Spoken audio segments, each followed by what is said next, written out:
Hello friends, मैं Mahesh spoken Japanese गुरु channel में आपका स्वागत है। और आज मैं आपके लिए N3 के दो पैटर्न फिर से लेके आया हूं, जो हम एक एक करके सीखने वाले हैं आज। और ये बहुत इंपॉर्टेंट भी हैं और बोलते टाइम बहुत ज़्यादा यूज़ होते हैं। तो सबसे पहला जो हमारा पैटर्न है, और आज मैंने इनके वर्ड हिंदी में भी लिखे हुए हैं, जो जिससे कि आपको आसानी होगी नोटबुक में लिखने के लिए, अपने नोट्स बनाने के लिए। तो कोतोवा नाई, कोतोवा नाई का मतलब क्या होता है कि ऐसा करने की जरूरत नहीं है। एक वो नाई फॉर्म अलग थी, ये अलग है, एक पूरा एक पैटर्न है कोतोवा नाई। इसका एग्जाम्पल देखते हैं। सबसे पहला एग्जाम्पल है किमी गा आयामारू कोतोवा नाई यो। मतलब आपको माफी मांगने की जरूरत नहीं है। ओके, किसी से हम कहना है या हम कहते हैं कि आपको माफी मांगने की जरूरत नहीं है, या आप माफी मत मांगिए, या तुम्हें माफी मांगने की जरूरत नहीं है। कोतोवा नाई हो, तुम्हें ऐसा करने की जरूरत नहीं है, इसलिए वहां ऊपर लिखा गया है कि ऐसा करने की जरूरत नहीं है, तब इसको हम यूज करते हैं। ओके, तो हिंदी में भी लिखा हुआ है मैंने, नीचे इसकी इंग्लिश की मीनिंग्स भी लिखी हुई है, ताकि अगर किसी को कांजी समझ में नहीं आ रही है तो वह इंग्लिश रीडिंग देख सकता है। ओके, और आप मेरी वेबसाइट भी चेक कर सकते हैं। वेबसाइट में आपको बहुत जल्दी पीडीएफ्स की लिंक मैं वहाँ पे डाल दूंगा, जिससे कि आपको सारी वीडियोस और सारे लिंक की, मतलब पीडीएफ की बुक्स जो है उसके भी लिंक वहाँ पे आपको मिल जाएंगे, जाके आप वहाँ से आसानी से डाउनलोड कर सकते हैं। चलिए इसका दूसरा एग्जाम्पल देखते हैं हम लोग। दूसरा इसका एग्जाम्पल है कुरु कोतोवा आरिमासेन, या कुरु कोतोवा नाई। 転送でいいです。来ることはない。転送で、ओ ごめん、सॉरी। यूसो दे ई देस यो। यूसो मतलब होता है एक पोस्ट कर देना। ओके, पोस्ट कर दो, आने की जरूरत नहीं है। कुरु कोतो वा आरिमासेन, इसका मतलब होता है कोनाकुते ई देस। ओके, कुरु कोतो वा आरिमासेन मतलब कोनाकुते ई देस, यूसो दे ई देस यो। आने की जरूरत नहीं है, पोस्ट कर दो। आप पोस्ट कर दीजिए, आने की जरूरत नहीं है। हम जनरली अपनी डेली लाइफ में या जनरली हम यूज भी करते हैं, अरे आने की कोई जरूरत नहीं है, आप बस पोस्ट कर दोगे, पहुंच जाएगा, उतना काफी है। तो वही है कुरुकुत वनाइयो या कोनाकुते इयो, यूसो दे ई दकारा, यूसो दे इयो ने, यूसो दे मो इयो कोनाकुते इयो। इस तरीके से इसको यूज करा जाता है। चलिए आज जो हमारा दूसरा जो पैटर्न है, आज हम उसको देख। दूसरा जो है हमारा सिका नाई।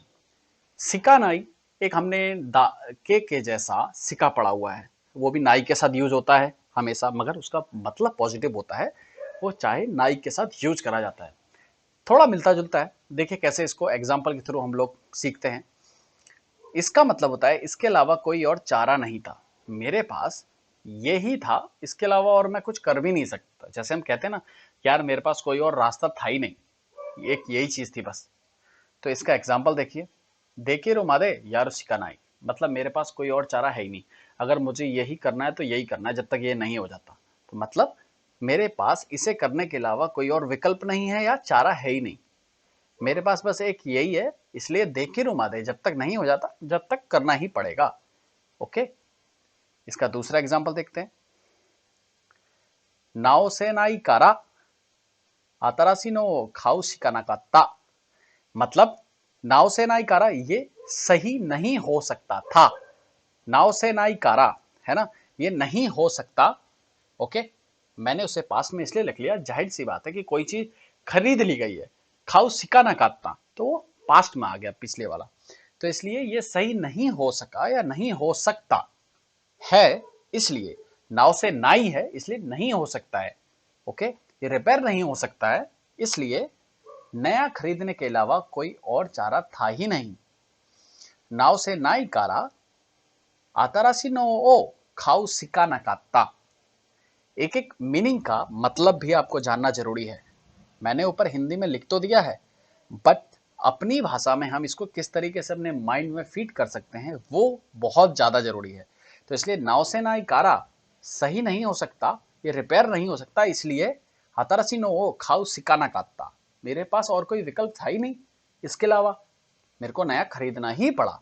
ओके, क्योंकि मुझे बहुत अर्जेंसी थी, और ये मैं गया जब, तो उसने कहा कि ये सही नहीं हो सकता, ये पुराना बहुत हो गया या खराब है, तो आपको नया ही खरीदना पड़ेगा। तो इसलिए और कोई मेरे पास चारा था ही नहीं, इसलिए मुझे नया ही मैंने खरीदा।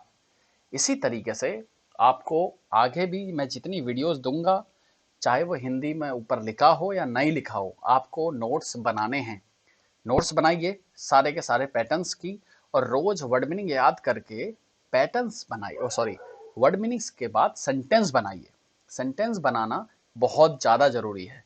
सेंटेंस और वर्ड मीनिंग्स जो दोनों के दोनों एक स्पीकर के लिए बहुत ज़्यादा ज़रूरी होते हैं। जापानीज़ अगर बोलनी सीखनी है तो वर्ड मीनिंग पावर बहुत ज़्यादा क्लियर होनी चाहिए, स्ट्रांग होनी चाहिए। ज़रूरी नहीं होता कि जेएलपीटी हमारे पास है या नहीं है। जेएलपीटी है तब तो बेटर है, अगर नहीं भी है तब भी अगर स्पीकर है वो, तो भी इंटरव्यू में ले लिया जाता है। तो प्लीज़ उसको ध्यान में रखते हुए वर्ड मीनिंग्स और अपनी जो ये पैटर्न्स हैं इसकी मीनिंग्स को क्लियर करते हुए आगे बढ़िए, और सेंटेंस बनाना मत छोड़िए, वो बहुत ज़्यादा ज़रूरी होता है।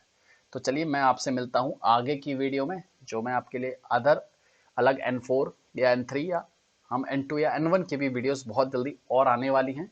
तो आपसे यही रिक्वेस्ट है कि वीडियो चैनल को प्लीज़ सब्सक्राइब कर दें, लाइक कर दें, और कुछ भी अगर हो कमेंट करें जिससे कि आपकी मैं हेल्प कर सकूं। Thank you very much.